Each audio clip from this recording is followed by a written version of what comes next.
मया के गाना, धड़कन कहे तोरे च कहानी। ओ रसी झरना के धारा मोर मनला बहले जाथे तोर हाथ धर के सावन भर मया के सपना सजाथे। रिमझिम सावन बरसे, गिरा के रंग चढ़े रे। झरना किनारे तोर संग जिए, दिल हर तोर पर अड़े रे। ओ भिंजत रहिबो जन्म जन्म हाथ में हाथ धर के, संगी बन के रहिबो दूझन सावन के मया भर के।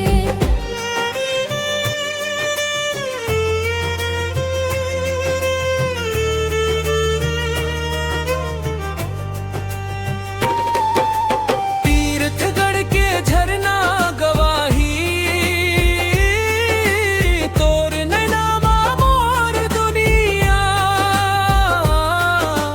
पानी के बूंद माँ दिखथे, हमर मया के चुनरिया। चिंगरा पगर के धार में संगी तोर संग सपना बुनथूं।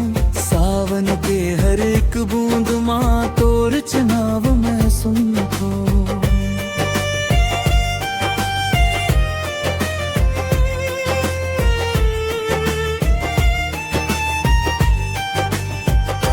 सावन के रिमझिम फुहार माँ, माया हर फूल बन जावे। झरना जंगल हरियर डोंगरी, तोर संग स्वर्ग लग जावे। जीवन भर नहीं छूटे संगवारी, यही मोर अरदास।